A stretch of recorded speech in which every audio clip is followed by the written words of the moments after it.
Hello, friends. Welcome back to Love Wrestling. Spencer Love here. And of course, we just finished a major week in the world of professional wrestling, but wrestling never stops. We've got the National Wrestling Alliance back in action this weekend. And of course, you've got to have the NWA World Television Champion on the card in a premier match with Bully Ray, Thomas Latimer. Thomas, it is great to have you on, man. Thank you for joining me for the first time. How are you doing? Looks like a beautiful day for you. It is. The belt's in the house. If you want me to run in and get it, Spence. I haven't lost it.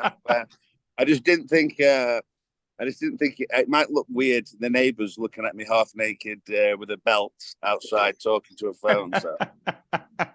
Well, say la vie, you only want the belt out there when she's looking shined up pretty and 110%.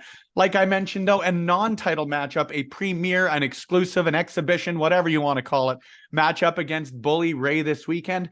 How are you feeling? He's had a really, really great year thus far, coming off a great 2022, coming off, obviously, a legendary career. So you're getting in the ring with him for the National Wrestling Alliance. How are you just feeling on the eve of the eve, so to speak? I've been a fan of Bully, since I was a kid. I was an Attitude Era kid, so and then when I joined TNA in 2014, I was around him a bit then, and our paths have crossed several times, and then at NWA we sort of tagged together and done a few bits. He had a big hand in training my wife Camille back in the day at Team 3D, and so sort of there's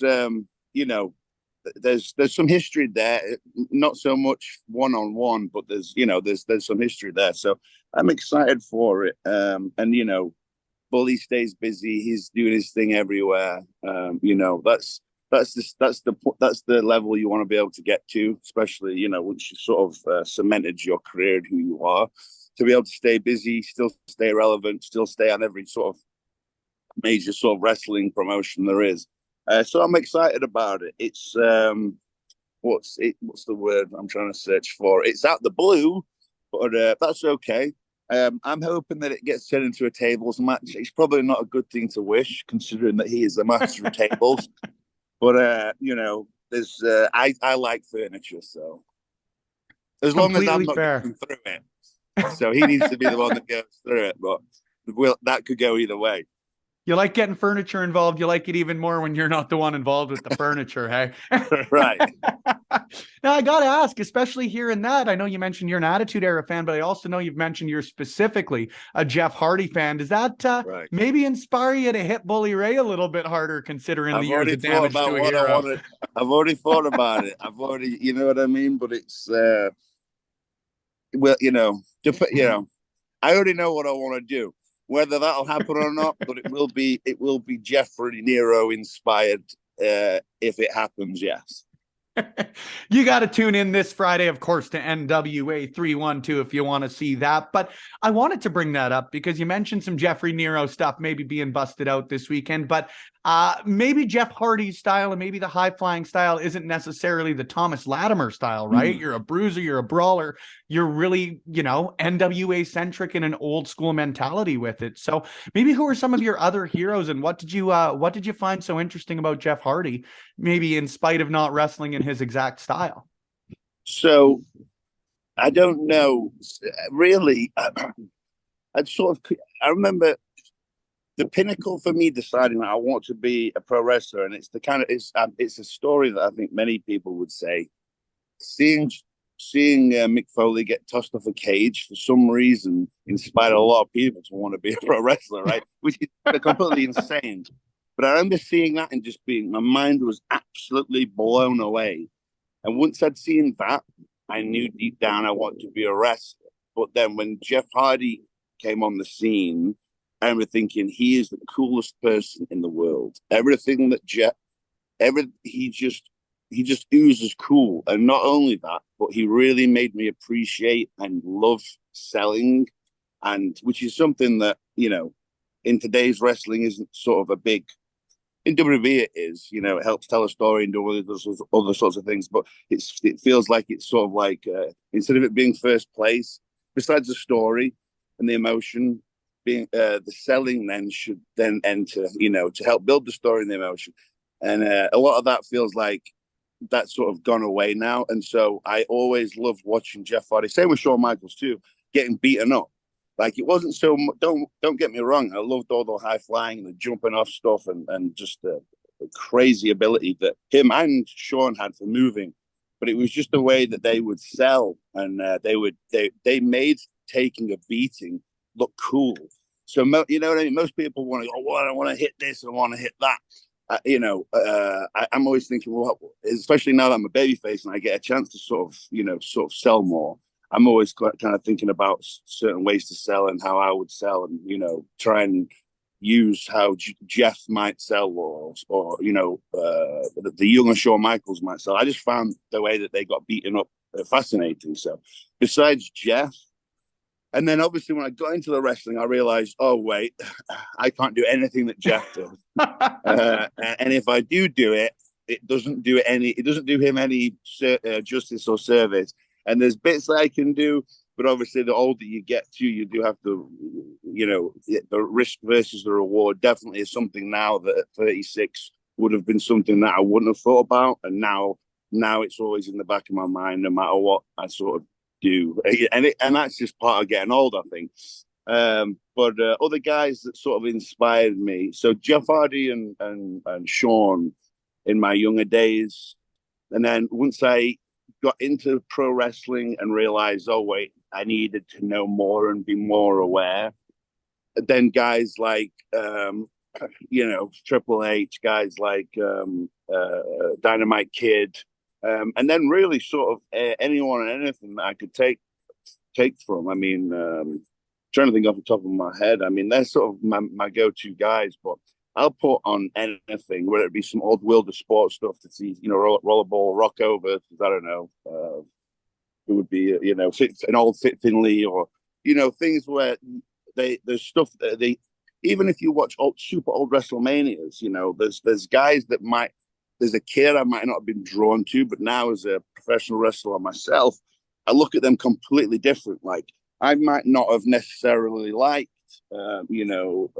Big Boss Man or whoever back in the day. But now when I watch him, I don't watch him as a fan. I watch him as a wrestler myself. So I watch it and I take away and view it completely differently. I think that's one of the things that is what you have to do, but the unfortunate truth in once you become a pro wrestler, you never look at wrestling the same way. I can't ever sit down and get lost in it and be that 12-year-old boy again. Unfortunately, I am watching it as a professional myself, and that's just the way it is. But it does kind of spoil it. But once you become a pro wrestler, you can't look at it any other way. And if you still are looking at it like that from a fan, then you need to stay a fan. Yeah. I completely agree with you, man. Has there maybe been a story in the last little bit that's caught you by surprise? Obviously, you can look at great stories, but like you say, I'm not a professional wrestler, and God forbid I ever get in the professional wrestling ring. You never know. I feel like I've seen it. I think you do some stuff in the ring, though, right? Oh, I ring announce, but let me tell you, you don't ever want to see me take a bump. That might be good. That might look more realistic. One man's realistic is one man's embarrassing, for lack of a better way to put it. I want to tie it back to if we ever meet, Spence. Take a bump the hard way, I suppose, is the way that one's going to go down. Way. It all sucks. Completely fair, man. I want to tie it back a little bit, because something as a pro wrestling fan that maybe is controversial, or you see a lot of discussion about online, is when real life is really implemented into pro wrestling. And that's something that I think you and Jeff Hardy had in common a little bit, was his stories with Sheamus over the last year. And then, of course, your story with EC3, where your very real life issues with drinking and the problems associated with it were brought into pro wrestling. Obviously, you took part in the story, so I'd have to assume that it had your consent, it had your proverbial seal of approval. But what's your entire opinion about stories like that, where it's not just your traditional pro wrestling tropes, So I've got a few bullet points on this. I think that in today's world, the curtain's been pulled back so far, you can't ever I mean, you can try, but you can't really get it back to where it'll be. And unfortunately, dirt sheets and what's going on backstage is unfortunately more interesting than what goes on in the ring. Now, what does that tell you? You could look at that either way. I mean, it's not necessarily a good thing on the pro wrestling. Does that mean we're not doing a good job on the pro wrestling side? So I feel like today, in the way that the world is, and that being what people want, you sort of have to use that, or can use that, as an angle, because people seem to be more interested in that. But then is that just the die-hard internet fans, and are we then neglecting the kids that take the mom and dad, that buy the tickets, that buy the merch? Because they're not on the internet. The younger kids aren't on the internet, and the adults that don't care two shits about it, that are just taking the kids. They're not on the internet, and they're the ones that you want. They're the paying consumers, and we listen to the small percentage that's on the internet. So, again, I'm probably going to go off on several tangents here, but I just feel like, I guess it's kind of like a necessary evil to use real life in the right way. Because I'll say this: I wrestled for ICW, Insane Championship Wrestling, throughout the years, especially during my TNA run, and definitely towards the back end of it. And it was a place that I really liked because it was the closest thing that you could sort of get to an ECW, and as a promotion in Scotland. For a while, I think they were on the WWE network and things like that, and I really loved it there because you could say anything. Nothing was sort of out of bounds. Whereas now you have to be very, very, very, very careful, because you're going to upset someone by accident, no matter what you do. So you have to, again, match the risk with the reward.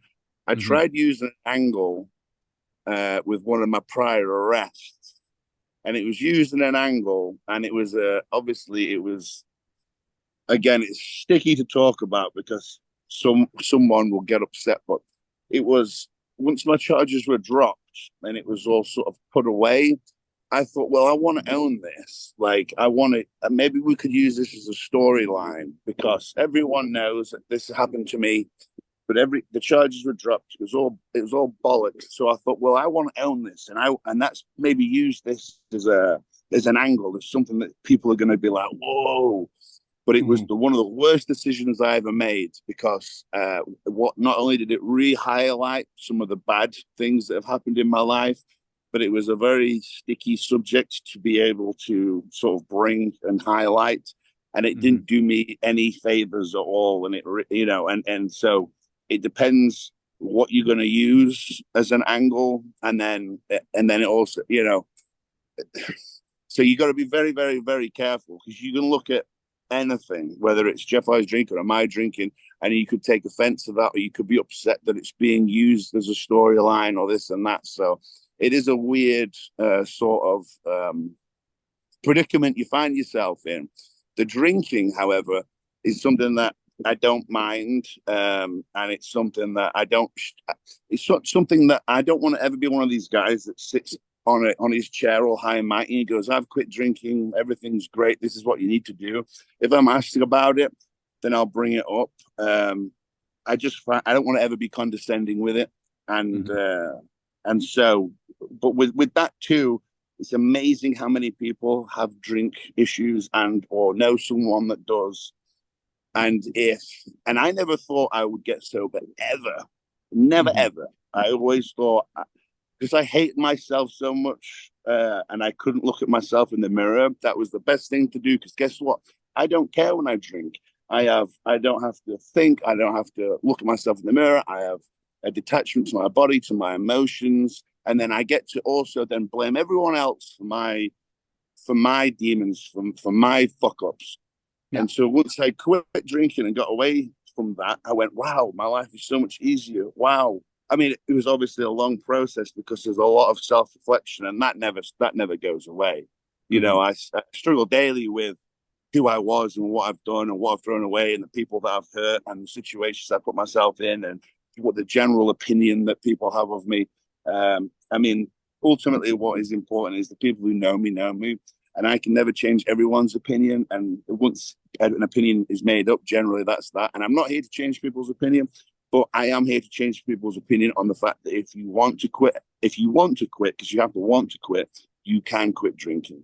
And it being the best thing that I ever did is hands down the best thing that I ever did. And if I'd have done that, I mean, everyone's journey is different, and that is how long it took me, and that is what God had me do. And so that was my journey. Had I have done it 12, 13 years ago, my life, especially my career, would have been 110% different. Yeah. The house that we rent, I'd probably own and things like that, and there'd be a different opinion on me. But then all these other sorts of amazing, great things wouldn't have happened in my life. And also I won't be in a position to be able to tell anyone, hey, you can get over something you can get rid of your demon. Because that's what it was. I had a demon. And a demon that's it's on my back right now. It'll never go away, but I choose to not drink it in. And so with those kind of things, if I always think, okay, that storyline might not have played out, or we might not have got to however it was supposed to go, because I feel like it was kind of cut short. But I think that if and I've had it before where a few people might have reached out and I have somehow been able to inspire them to think about quitting or not quitting, or having friends reach out for guidance on how to be able to do it, considering I never thought I could ever do it, then it makes it okay. Then it makes it worthwhile. You know what I'm saying? It's like, yeah, that's the way I have to look at it, because there's no other way I can look at it. I want it, and it sounds cliche, but if it just helps one person not kill themselves, or because I have friends that have done it, they've killed themselves through that kind of stuff. Because you drink, you get more and more depressed, this and that, or people that they kill themselves or kill the whole family or whatever. Like, it is incredibly real, and so like, the new me now wants to make sure that if anything bad happens and I can reach out or speak to someone, then I want to do that. I also recently had a spiritual. We both did. Me and Kaylee Camille, and it's a long story. We probably won't go there, but it was a spiritual journey I didn't realize we were both about to go on, and it's very much changed my outlook on everything. And I've realized that, like in life, it's all about, and it's going to sound maybe hokey, but it's all about love, compassion, humility, and God, and that's it. And so, like, I left that experience with rice falling out of my hands of love, compassion, humility, less ego, wanting to help.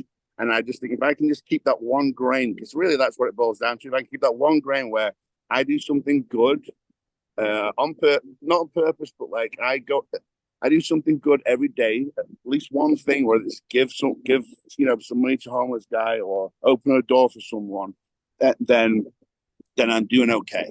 You know what I mean? I know this is weird. This has completely gone away from storyline dude, stuff. I love it. No, that's awesome, and thank you for sharing that. Like, it's about 3 years now, if my math's correct, since your decision to be sober, correct? You'd have to ask Kelly, because I'm bad at dates. I'm what's the word? I feel like I'm maybe intelligence. Maybe the wrong words. I don't sound egotistical. I feel like there's certain things that I have a good grasp on, and there's a lot of things I don't, which is retaining information, any dates, numbers, times. I have me and Kaylee's, and she'll kill me, but I have a wedding date tattooed on my leg. It's in Roman numerals, but she's like, "Oh, yeah, we get married." I'll be like, "What day's my birthday?" Trying to like subtly look at your ankle while she's asking. Well, it's in Roman numerals, so I don't even know. Oh, but I'm really bad at retaining information, and I don't even know why I'm talking about this. So there we go. Well, regardless, Tom, congratulations. It's a huge accomplishment. Like you said, it's a bit of a cliche, but it's cliche for a reason. Like you said, if it can help one person, then it's certainly done its job. Now, maybe I'm bad here, because I believe it's been 2 defenses thus far as the NWA World Television Champ. Are you thinking about the Lucky Seven rule? Because it certainly paid off for your current champ. And I know that's a championship that you've both never held and have talked about wanting to hold at some point. So, what are your thoughts there as far as the Lucky Seven may potentially, knock on wood, go? I think that I think there's never. It's a bit like this is probably a terrible analogy, and I've got a lot of terrible analogies. I feel like I'm 36 now. I feel like I've got predominantly most of my ducks mentally and physically in a line. I feel like it's now or never, and I want to leave a good impression on the last end of my career, whatever that looks like, even if it's because every day I know that every day that I'm in the wrestling is a blessing. I could get cancelled tomorrow. I could get hurt tomorrow. Anything can happen, right? Anything. Every day I am blessed, and like today, I didn't need to go and push a pen somewhere. I didn't need to, be a greeter in a Walmart or whatever the case may be. I didn't need, I got to go to the gym with Magic Jake, do math, and and I'm blessed to be able to live a full life as a quote unquote professional wrestler. And so I just think for me, it's now or never, and I feel that the company trusts me enough if that is the direction that we go, and I feel that I trust me enough. Now, again, it's like having a kid. Is there ever a good time? Are you ever fully ready? I don't know. You know what I mean? It's scary. All that stuff really scares me because generally throughout my career, Spencer, I've been given the ball and I've always got the ball. The company's gone, here's the ball, Thomas. And I've gone, great. You know, Fuck the ball. right. Let's kick that ball as far away as possible because I want to go the longest way around to get back to where I was because I'm insane, obviously. And so I just want to make sure that I do everything in my power to be what I need to be if that time arises. So I'm hoping the Lucky Seven pays out. I think in pro wrestling, just like in life, you until it happens, you don't believe it, and you also can't ever put your eggs fully in one basket. So I'd like to say that is what I'm going to do. Will that pan out? I couldn't tell you, but I do believe it has been two successful title defenses. So and then we've got the pay-per-view, which is obviously a separate thing. Then we've got 2 days of TV. I don't know how much TV we're going to film in those days. So we might be a little bit closer, Spence, or we could be right at the back again. Who knows? Wanted to ask you about the Lucha Libre World Cup because from what I got to see of it, man, it looked like such an absolute blast.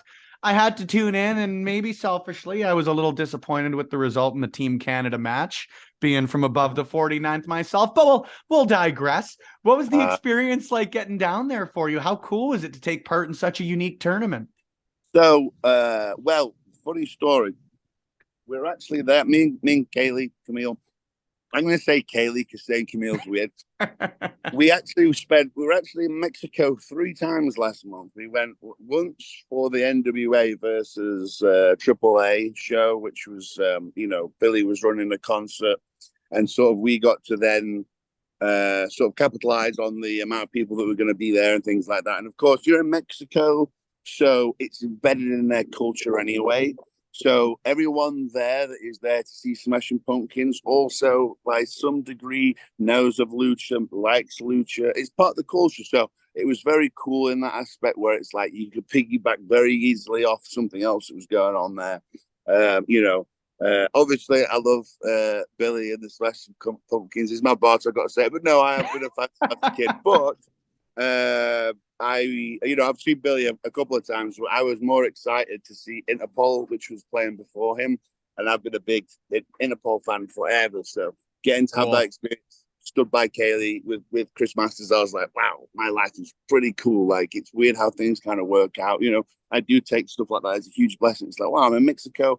I just wrestled. Just wrestled in front of 20,000 people. How many people was there? And now I get to watch Interpol with my wife and a good friend of mine. How cool is that? So, but of course, the experience was cool. We got to wrestle the trios champions. We came out unsuccessful, but it was a hoot. It was a blast, and those guys, and also the AAA guys are all pros. Like I was really, you got to remember, we're coming into their world, and Conan is fantastic. All the AAA guys are great. Because ultimately, we're stepping into their domain, and Yeah. they could be, for all intents and purposes, a bunch of dicks, or whatever, or don't want to do business, or be awkward, or whatever. They were all awesome, and so that was really, really cool. Because for me, especially now I'm older, like being in a locker room that I like I do at the NWA, is a massive deal to me. Like I need to be around people that I love, that I've grown up in the business with. And if I haven't, like most of the guys, the NWA, I have, been in and out some company with them at some point. Like, Yeah. for example, our heavyweight champion, Tyrus, I had my first American TV match against him in FCW in Oh, 2010. wow. And so and Tyrus has always been a great guy to me. At one point, I was homeless, and he let me live in his house, and then and not only that, but in that match, I'm just some kid from the UK, and he's like, and it's a squash match to get him over, and he's like, let's give you a few more bits. So you end up putting a bunch of stuff in there for me, and Steve Kern was stuck at the back like, oh, and had a good go at him, like, bro, this is what you're doing, blah blah blah, and he's like, I just like the kid, so he's always so Brodus is Tyrus has always been, fantastic to me. And so, but I digress. Anyway, so that was really cool. And then me and Kaylee had a week holiday in Tulum. We literally flew. It's kind of stupid. We did the AAA versus NWA Smashing Pumpkins tour. And then we flew back for like 2 days. And then we flew back to Tulum, which was our holiday. Which is where we had our spiritual day that literally flipped our lives and our view on the world upside down. Again, that's a whole other podcast for another day. But it basically, I've always questioned life and reality, and quickly I'll jump into it. But when I was about 13 or 14, I remember being hit in the face with reality. I'd never questioned anything. I just plodded along with my existence. And then one day, for some weird reason, reality hit me in the face. Boom. Why am I here? Why is the grass green? What is the earth? Is there a God? Who am I? And it destroyed me because no one's got answers for it. No one still does, right? But I'd never been hit with that before. Never even questioned what we're doing here, or anything. And it depressed me for months on end. And I've always been searching for answers or to know more or The whatever why. Yeah. and that's so I got hugely into conspiracy theories and aliens and ghosts, and maybe that's why I was drawn to all these things. And then when I had this spiritual experience there, besides a million other things coming out of it, I literally went, oh, I don't know anything, and it's okay. You know what I mean? It was like this weight was lifted off my shoulders. So that was really cool. And then we flew back, and then 2 days later flew back again for the Lucha World Cup. And so that was super cool too, because there's a lot of guys that have been around before, but a lot of guys that I haven't. Like there's a lot of other AAA guys there that were a bit more, Vampiro and Psycho Clown and Del Rio and people like that. And Penta and Tyrus and Laredo Kid and like lots of other guys that I'd never really been around before, and they were all awesome to deal with. And again, we stepped into their territory; it's their domain, and they were all awesome. Kona just all looked after us. Great hotel. I mean, it was just unbelievable. So, and that's not just to give them the rub, because that it really was awesome. Like it was a great experience. Everyone was cool, and then I got to hang out and wrestle. Besides Vampiro, Josh Alexander. I'd been around Josh maybe once or twice, but we never really got to know each other. And so getting to know Josh was a real privilege. Such a great guy. And even though we only worked for 2 seconds, that was really cool. PCO, who we've done a lot of kind of stuff in the past. We even wrestled years and years ago when I was like 17, a couple of times in the UK. Now, Oh, wild. Carl, remember this, but this, buddy had the eye patch and all that stuff. And Carl's crazy, so he's doing all these things, and then Sam Adonis is there, and me and Sam have been friends since developmental, since I arrived in America, and Sam's killing it in Mexico and AAA doing his thing, so that's awesome to see too. And then guys like Morrison, Nitro Morrison, Mr. Impact, Whatever promotion, Johnny AAA. Yeah, his missus too. She's awesome. I don't know, it was just a great group of people. Joe Hendry, me and Joe have known each other for years. It was awesome to catch up with him. So just and the matches were fun. They, even though it was kind of stressful because of several factors, there's so much going on one show, and so many, and we had to wrestle twice. So we as we beat the Canadian team, and then we wrestled the Mexican team, and then they beat us. And I was blown away with with Penta and again Johnny, just because they had I don't know, 5 or 6 matches, and Penta and Johnny at the end, the time get added. They had like a 30-minute match on top of several matches before, where you've got to remember so much stuff. And so I was and I've always, obviously, I've been a fan of Penta and Nitro, as long as I've sort of known their existence. But I was just really blown away with how professional they are, and just what unbelievable sort of fortitude they had to be able to remember all that stuff, get through it all, and it just be another day at the office for them. Because even for me, having those 2 matches, I'm like, there's a lot. Yeah. So that was really, really cool, and I think that I'm going to be, hopefully, fingers crossed, I'm going to be sort of sticking around AAA for a little bit. So I'm excited for that too. It's another place that I've always wanted to wrestle. It's essentially the WWE of Mexico, and so anywhere that wants wants to use me and values me, I love and will do anything I can to be able to give that love back. You know what I mean? So it was a really cool sort of month, and Mexico I absolutely love. And then just to jump on that as well, the day that me and Kaylee flew to Tulum was also the day that the cartel kind of stuff happened and everything, and so it kind of put a bit of what's the word, a bit of anxiety in me.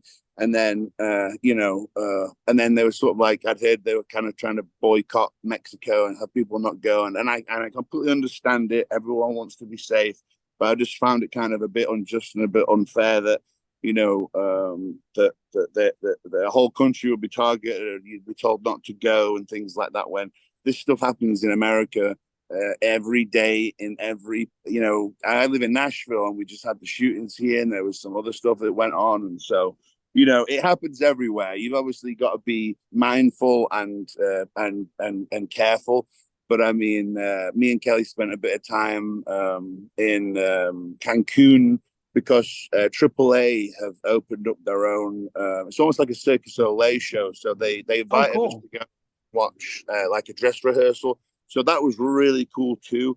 And we spent a bit of time in the center of Cancun, away from the tourist stuff, and wandering around the streets in the middle of the night and eating at all these sort of places and stuff. And I felt safer there than I did wandering around Nashville. So it is what it is. But I love Mexico, and it's pretty cool. Me and Kaylee have been trying to learn a bit of Spanish, and again, she can retain that information a lot more than me. And so for me, it's a real struggle. She goes, "Oh yeah, you really aren't very book smart." I'm like, "No, I'm sorry. This is going to take me a lot longer than it's going to take you. But if I can remember one word, mucho gusto, nice to meet you, I'm good." Well, my friend, let me tell you, it was mucho gusto to meet you today. See, that's a nice little call for me. But it was great to meet you today. See, I'll remember that, and it will be nice to see you again when we've got you back on here sooner rather than later, my friend. This Friday, you are wrestling Bully Ray for the NWA. But in between that, where can people keep track of you online? I believe on socials it is at Thomas_Latimer_. I think that's Twitter and Instagram. I do have a Thomas Latimer athlete page, but I couldn't tell you what that is on Facebook. Of course, YouTube for all your NWA power and anything that isn't essentially a pay-per-view, and then Fight TV for all our pay-per-views. And then I think that's about it. So I'm sure there's other stuff, but I'm forgetting. Wherever I can find it, it will be in the description of this video below. Friends, make sure you're supporting the National Wrestling Alliance, Tom Latimer, and the great individuals in the promotion. Tune in this Friday to NWA 312 out of Highland Park, Illinois, as Tom mentioned, on Fight TV. Tune in to Power every week on YouTube, and stay tuned to Love Wrestling for previews, reviews, breaking news, and interviews from the world of wrestling. For the NWA World Television Champion, I've been Spencer Love. We'll see you on the next one.